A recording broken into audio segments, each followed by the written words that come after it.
Saudara yang terkasih dalam Tuhan, saya sudah mengajak kita bersama-sama melalui perenungan dari kitab perjalanan ya, dari perjalanan kehidupan Nabi Yunus. Dan Tuhan banyak berbicara menuntun saya melalui bagian itu. Tapi ketika saya ingin melanjutkan lagi untuk yang di Yunus, ada satu hal yang saya mau ingatkan kepada sahabat doa semua. Begini, saya melihat bahwa ketika kita berbicara dengan setiap pagi, ya, merenungkan firman Tuhan, apa yang kita cari, saudara? Pengetahuankah? Ataukah kehidupan yang semakin intim dengan Tuhan?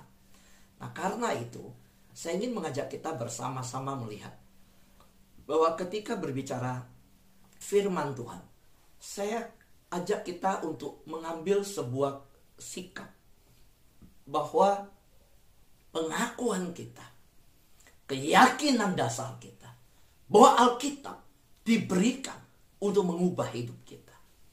Jadi kita bukan menaruh Alkitab, menyingkirkan dari hidup kita, meletakkan di suatu tempat, dan kita berkata bahwa saya Kristen loh.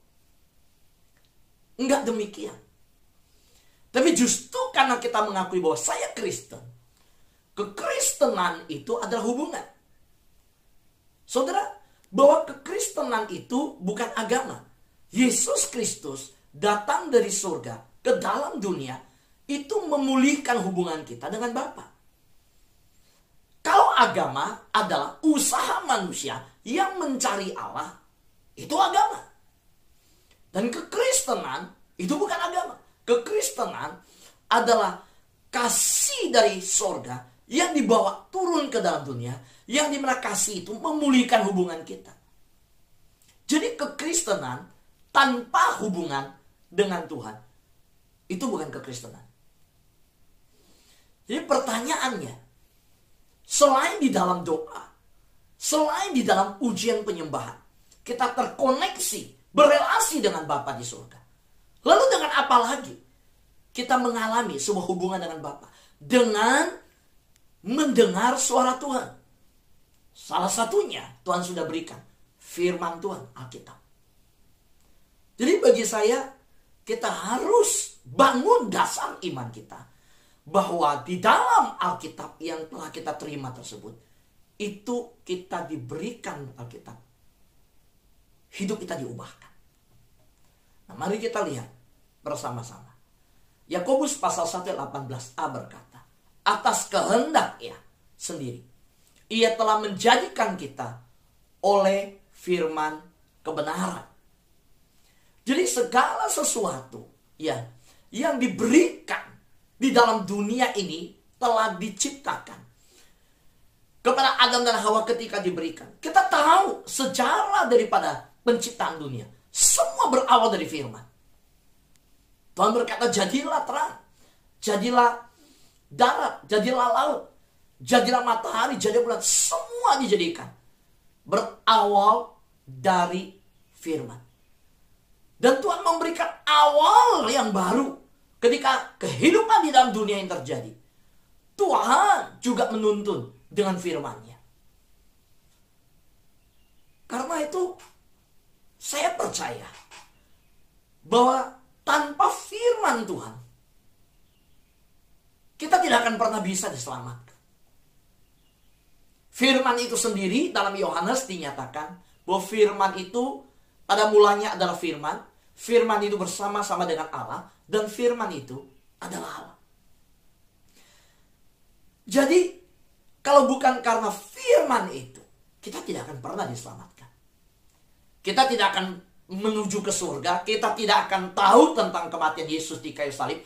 Tanpa Alkitab kita nggak pernah tahu tentang tujuan Tuhan bagi hidup kita. Tanpa Alkitab, tanpa firman Tuhan, kita tidak bisa mengenal Tuhan.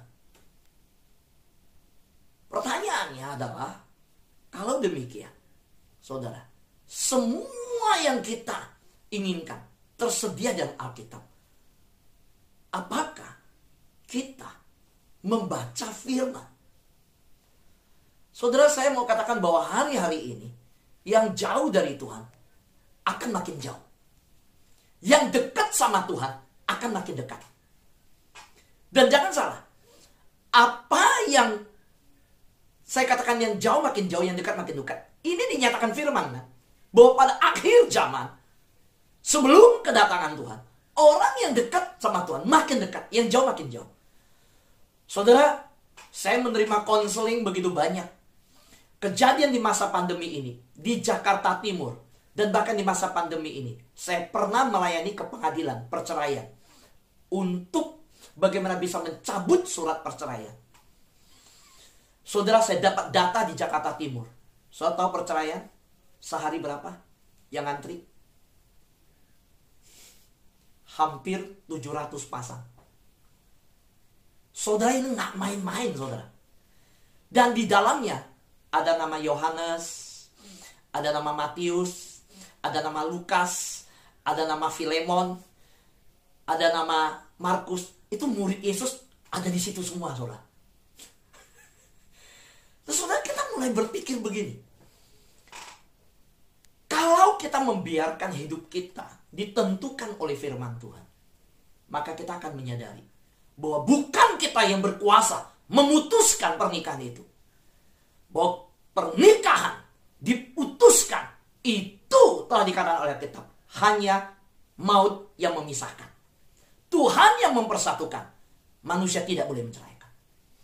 Nah, maka di dalam pergumulan sedemikian, kalau terang firman Tuhan menuntun kita, kita akan hidup takut akan Tuhan. Tapi di masa ini saya melihat yang jauh dari Tuhan makin jauh, yang dekat makin dekat. Kalau yang rindu sama Tuhan makin rindu, saudara, dia akan cari ibadah. Saya tahu yang Zoom di sini, yang pagi ini, bukan hanya Zoom di pagi kok. Nanti siang ada ibadah, dia cari lagi, saudara. Nah, semalam kita bersama Pastor Aven menyembah Tuhan. Yang hadir itu 70, saudara. Dari yang sekarang 173. Saudara, ada begitu banyak haus. Tapi yang 100 yang tidak bersama-sama semalam, saya dapat banyak WA. Pak, maaf, di gereja saya ada ini, di gereja saya ada ini. Saya bilang silakan, gak masalah. Ada banyak yang bertanya, Pastor Fu, ini udah 170 lebih. Dari awalnya 7 orang kita mulai. Ini belum setahun kita sama-sama. Habis ini pastor bikin gereja nggak? Nggak. Saya sudah berkata, saya tidak akan buat gereja. Saya bukan tujuannya untuk buat gereja. Saudara kembali ke gereja masing-masing. Saya menghargai semua hamba Tuhan yang diutus Tuhan ada di tempat ini. Di sini kita ada gembala dari berbagai tempat gereja. Dengan rendah hati bersama-sama untuk belajar. Saudara, mengapa? Karena panggilan saya untuk memberitakan firman.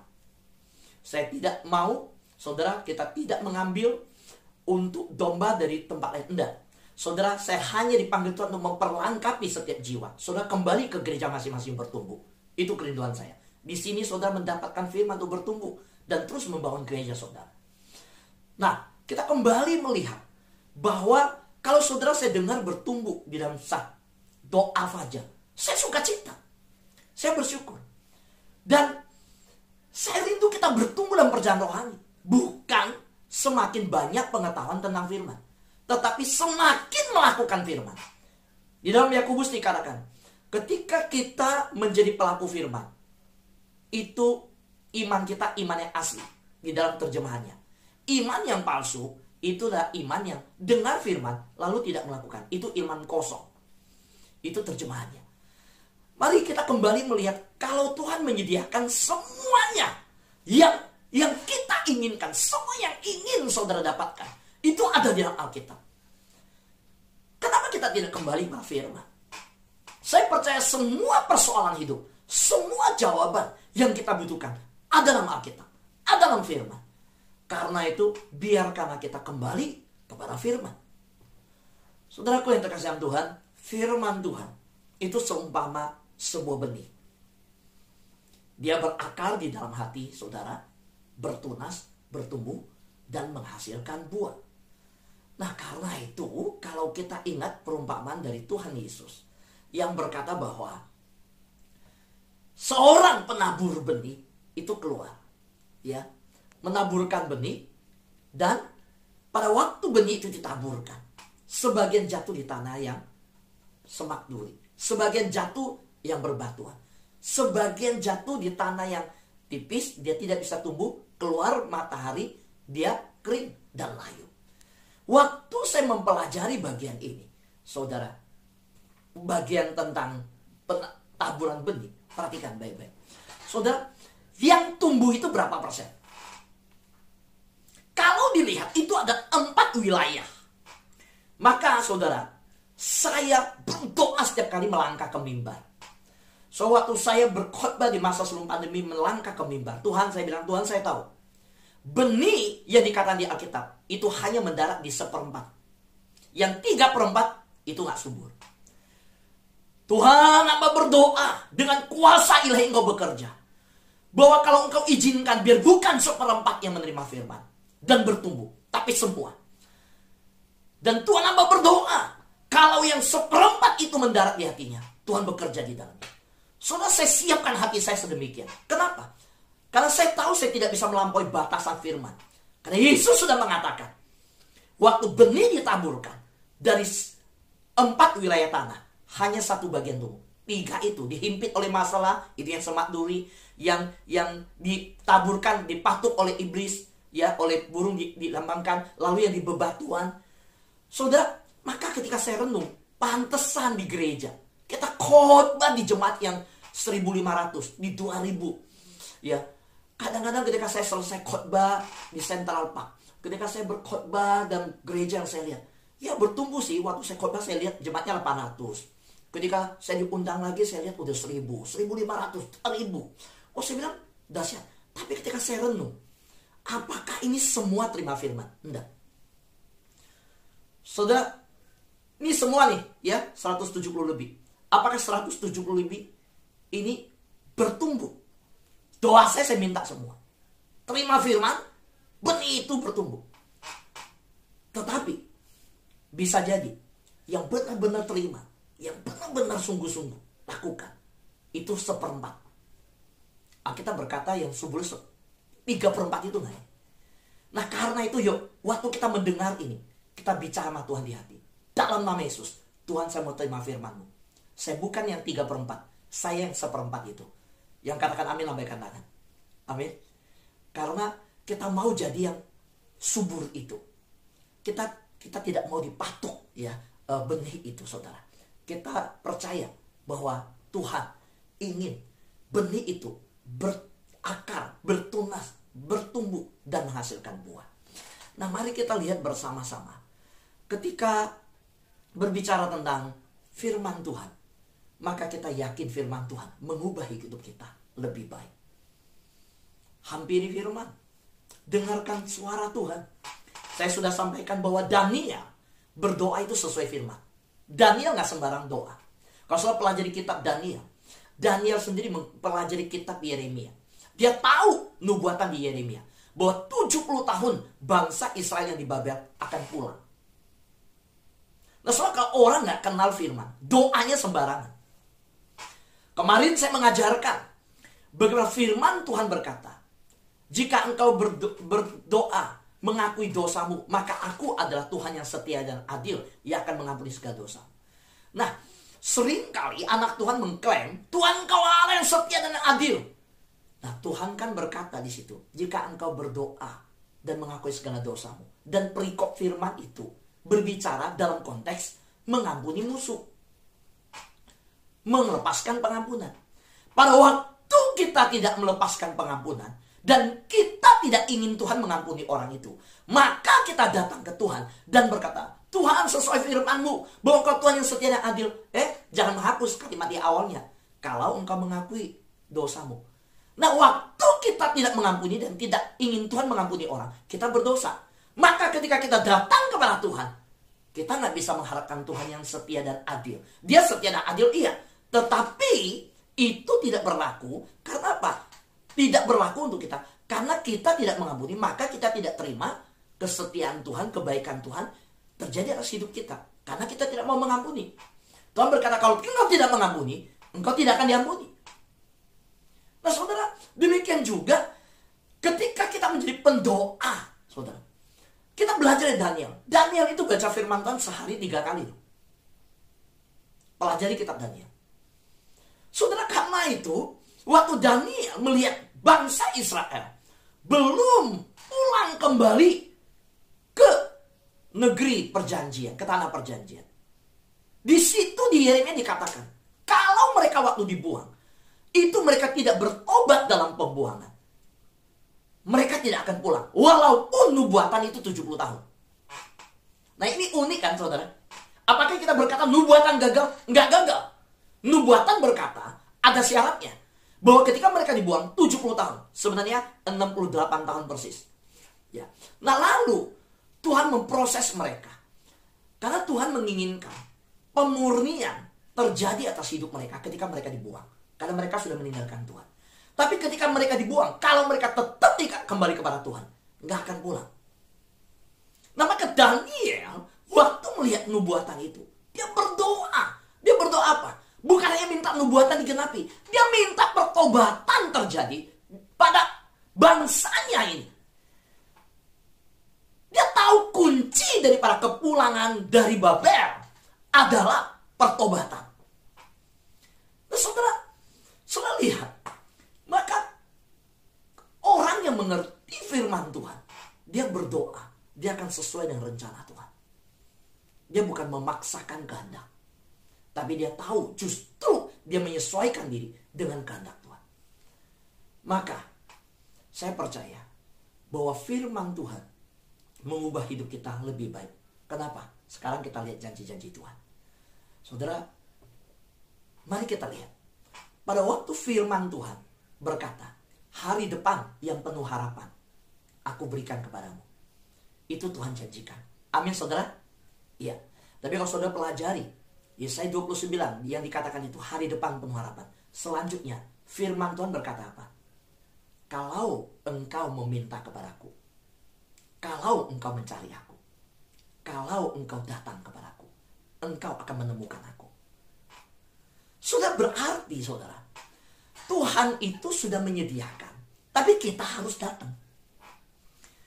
Marilah kepadaku yang letih lesu dan beban berat, aku memberi kelegaan kepadamu. Nah, kelegaan itu udah disediakan. Ada saudara, udah disiapkan diberikan. Tetapi mari datang kepada Tuhan. Nah ini perkataan firman Tuhan. Nah kalau kita mengenal janji-janji Tuhan, maka kita berdoa, kita akan sesuai dengan janji Tuhan. Kita bertindak sesuai dengan janji Tuhan. Pertanyaannya, waktu gereja khotbah, mari kita buka kitab Yoel. Kita udah selama ibadah ngobrol, kita main handphone. Kalau anak Tuhan ini main handphone nih ya nggak ada di sini. Ini bicara banyak nih ya, yang di luar sana nih kan, main handphone. Waktu hamba Tuhan berkata, kita buka kitab ini. Kitab Yoel. Dia tanya temannya, Yoel datang gak? Temannya jawab lagi, kayaknya Yoel gak datang nih. Padahal pendetanya bilang bukan cari Yoel, buka kitab Yoel. Dia dengarnya Yoel. Yang ditanya saudara, yang disuruh Yoel buka Alkitab. Pendeta bukan suruh Yoel buka Alkitab baca. Enggak, kayak kita panggil kan, silakan gitu kan ya, Bu Dewi buka Alkitab, kitab Yoel baca. Nah kan begitu yang dipanggil, Bu Dewi baca Alkitab. Nah dia pikir pendeta panggil Yoel buka Alkitab baca. Kenapa? Karena dia lagi lihat Tokopedia, dia lagi lihat Shopee di gereja, dia lagi lihat promonya apa. Saudara, saya melihat sebelum pandemi begitu kacau anak Tuhan dalam ibadah. Saudara tahu kenapa memilih anak-anak Tuhan beribadah kadang memilih mall? Saya dengar pernah nih anak Tuhan keceplos. Karena di mall habis selesai langsung bisa makan, nggak usah cari jauh-jauh. Oke lah, oke. Karena gereja dimanapun bagi saya nggak masalah, di mall nggak salah. Tapi yang jadi persoalan adalah sikap persiapan untuk cari Tuhan. Hari Minggu ibadah, malam Minggu itu si mamanya udah persiapan. Besok kita ibadah jangan yang di jam ini, kita di jam ini. Kenapa? Karena di mall di lantai ini ada syabu-sabu. Sabu-sabunya mulai diskon 50% dari jam 3 sore sampai jam 5. Nah mama udah cek kartu kredit. Dan di situ kartu kredit yang diskon kartu kredit ini. Dia keluarin kartu kredit. Jadi malam Minggu itu bukan siapin baju yang mau dipakai apa, bukan mau siapin persembahan besok ibadah cari Tuhan persembahan gimana. Itu bangun tidur, ya pergi ke gereja, baru cari baju, gara-gara cari pakaian, telat ke gereja kadang-kadang masuk. Tapi malam minggu bisa persiapan, bisa cek kabar, kartu kredit yang mana, di mall ini diskonnya yang paling besar, dan di restoran mana yang lagi ada diskon. Sehingga ibadah selesai, bisa pergi gitu, keluarga makan. Saya bilang ini keterlaluan ini, kenapa? Ya, saudara, nah, kalau tanya anak Tuhan, apalagi soal baca Alkitab, waduh itu jauh, saudara, jauh. Nah karena yuk kita kembali yuk, kita sekarang tahu bahwa firman Tuhan itu mengubah hidup kita lebih baik. Kita carilah firman. Saudara, teman-teman hamba Tuhan bertanya, saya sampaikan dengan jujur, Pak Fu, gimana masa pandemi ini dengan sebelum masa pandemi? Saya jujur berkata, saya jauh lebih bertumbuh. Di masa sebelum pandemi saya sibuk, jujur saya harus mengakui itu dan minta ampun sama Tuhan. Udah, saudara, kenapa? Terlalu sibuk. Iblis gak takut kita pelayanan. Iblis takut kita masuk hadirat Tuhan. Iblis justru ingin kita sibuk. Iblis terus kasih kita jadwal. Iblis kasih kita kesibukan. Sibuk pelayanan. Tapi tidak sibuk masuk hadirat Tuhan. Iblis gak takut kita sibuk kok. Dipanggil sana khotbah, dipanggil sini, pelayanan sana, terbang sini. 3 hari di luar kota, 3 hari di Jakarta. Iblis gak takut. Yang iblis takut kalau kita masuk hadirat Tuhan. Kalau kita bersekutu dengan Tuhan, kita dengar suara Tuhan, kita peka akan suara Tuhan. Soalnya yang terkasih dalam Tuhan. Maka ketika teman-teman hamba Tuhan tanya, gimana Pastor Fu? Saya bilang, saya jauh lebih bertumbuh. Saya jauh lebih dekat dengan Tuhan. Dan ketika saya membuat, Tuhan beri kesempatan. Semua dari Tuhan. Kita bisa beribadah seperti ini. Saya setiap hari mempersiapkan satu khotbah. Itu bukan jadi beban buat saya. Enggak. Saya suka cita melakukan. Dan saya minta 1 hari pun tidak Tuhan lepaskan penyertaan Tuhan. Dan puji Tuhan, selama dari awal, ketika di 16 November tahun lalu, sampai hari ini, tidak 1 hari pun Tuhan tidak topang kesehatan saya. Saya bersyukur ada anak Tuhan yang berkata, Pak Fu, saya tahu itu mengasihi, ya, begitu sayang sebagai seorang ibu. Pak Fu harus siapkan loh satu hamba Tuhan lain untuk persiapan khotbah. Pak Fu harus siapkan. Kalau bagaimana tiba-tiba Pak Fu sakit?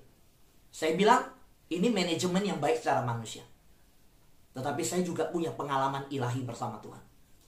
Lalu saya bagikan pengalaman itu. Sewaktu saya pergi ke satu kota di Kalimantan. Saudara, waktu KKR dari Pontianak saya harus berangkat 7 jam ke daerah tersebut. Saudara, masih ada saksinya yang dengar dari khotbah ini di YouTube bisa membuktikannya. Waktu turun, badan saya sehat kok. Waktu turun di airport, masih sehat.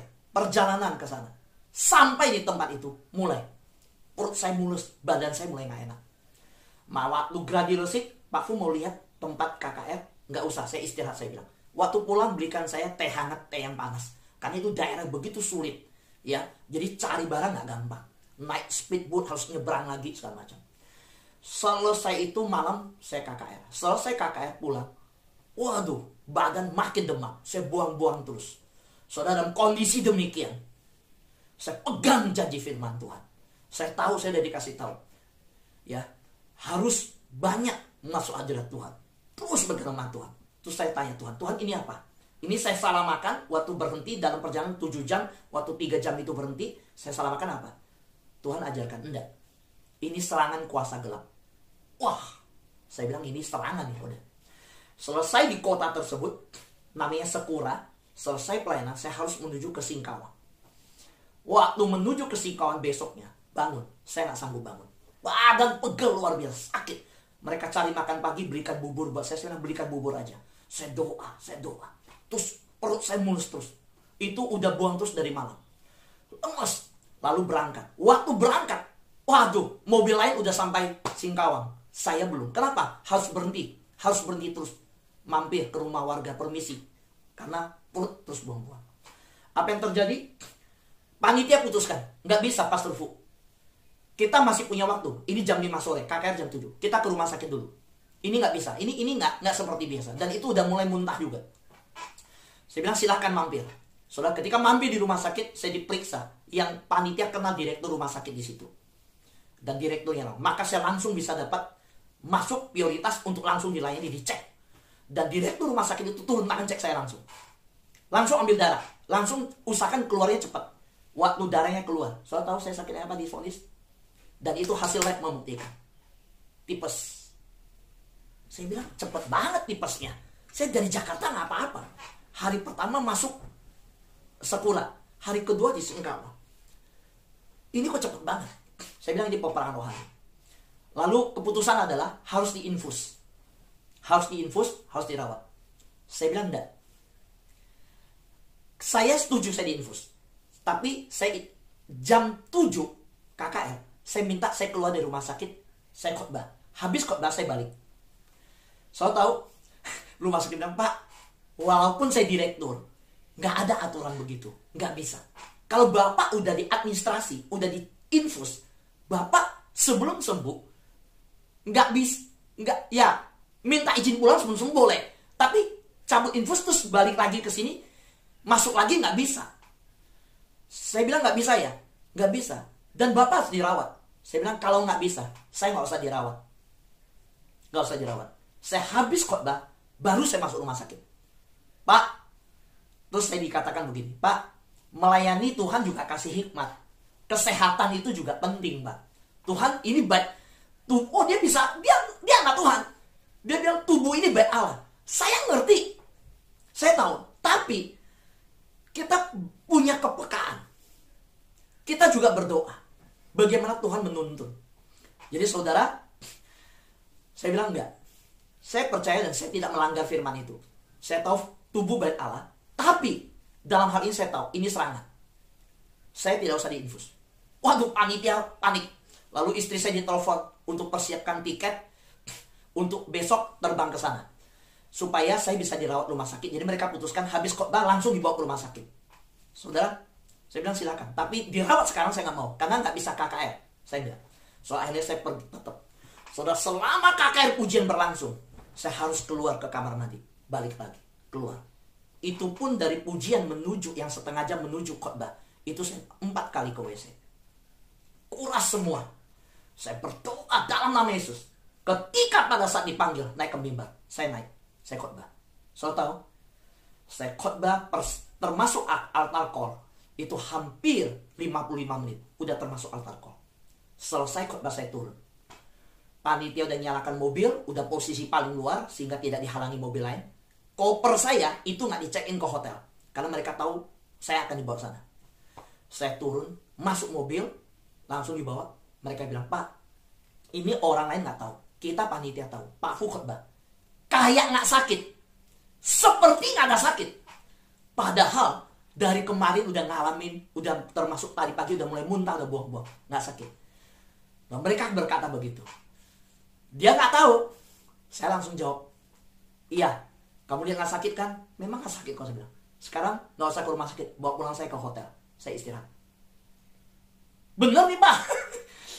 Saya bilang, enggak, lo tenang aja. Pak, hasil lab tipes loh. Enggak, saya bilang, lu bawa saya pulang. Lalu istri saya dikabarin, nggak usah datang Singkawang, saya kabarin nggak usah. Kita pulang. So tahu, besoknya kita ke Pontianak. Langsung ke airport, pulang ke Jakarta. Sampai Jakarta, nggak masuk rumah sakit. Nggak sakit, saudara. Nggak sakit, nggak harus dirawat. Saudara, hasil lab bilang tipes. Dan memang gejala semua alami demam, panas, dingin, muntah, buang-buang segala macam. Itulah kuasa Tuhan yang bekerja. Kenapa? Karena kita percaya Tuhan berkuasa di atas segalanya. Berikan tepuk tangan yang meriah bagi Tuhan kita. Amin, saudara. Karena itu, saudara, kalau Tuhan pakai kita, jangan pernah takut. Ya, Tuhan akan topang dengan firman-Nya. Saudara, firman-firman yang telah kukatakan kepadamu, Yohanes pasal 6 ayat 63 berkata, penuh dengan roh dan hidup. Jadi saudara, firman Tuhan jangan hanya diterima di pikiran, saudara. Jangan jadikan Alkitab itu hanya teologi, hanya doktrin, enggak. Tapi firman Tuhan itu harus mengubah hidup kita. Enggak sampai hanya di sini, harus sampai di hati. Saudara, firman Tuhan, saya percaya, memberikan semangat. Dari situ kita mendapat dunamos, itu Roh Kudusnya bekerja, roh yang hidup itu. Firman Tuhan adalah kehidupan. adalah kekuatan spiritual. Firman Tuhan dapat mengubah masyarakat. Firman Tuhan dapat mengubah sebuah negara. Firman Tuhan bisa mengubah sejarah. Firman Tuhan telah melakukan hal-hal yang mustahil. Termasuk firman Tuhan hari ini telah mengubah hidup saudara. Bukankah dulu kita orang-orang yang berada di tempat tidak layak?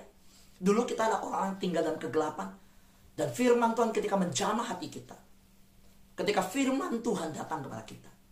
Ketika kita kenal siapa Tuhan lewat Alkitab. Lewat mendengar firman Tuhan. Kita diubahkan. Karena itu kenapa hari ini kita tidak sungguh-sungguh datang pada firman. D.L. Moody berkata, Alkitab diberikan untuk menambahkan pengetahuan kita. Alkitab tidak diberikan untuk menambah pengetahuan kita. Alkitab diberikan untuk mengubah hidup kita. Jadi saudara, jangan pernah terima Alkitab hanya sebagai pengetahuan. Saudara gak akan berubah apa. Tapi Alkitab diberikan untuk mengubah hidup kita. Saudara yang terkasih dalam Tuhan, yuk mari kita refleksi. Bagaimana saudara perlu mengubah hidup saudara hari ini. Bagian mana dalam hidup kita yang kita rasa tidak berdaya untuk diubah. So saya percaya, kalau kita datang pada firman yang hidup, kita tidak akan diubahkan. Saudara, ketika saudara menjadikan firman Tuhan bagian rutin dari hidup kita, bersiaplah untuk mengalami hal-hal yang mustahil. Saudara, tidak ada yang mustahil bagi Tuhan. Ketika saudara izinkan firman Tuhan, saudara setiap hari datang pada firman, saudara akan melihat hal-hal yang mustahil, yang saudara anggap mustahil, itu akan terjadi dalam hidup saudara. Saya sudah alami, dan saya percaya saudara juga akan alami. Apa yang bagi saudara begitu mustahil, ini gak mungkin. Tapi saudara lihat, ketika saudara datang pada firman Tuhan dengan rutin, saudara akan lihat hal-hal yang dibilang mustahil itu, Tuhan akan bekerja melampaui segalanya. Bagi Tuhan tidak ada yang mustahil. Bagi firman Tuhan gak ada yang mustahil. Amin. Tuhan berkati kita semua.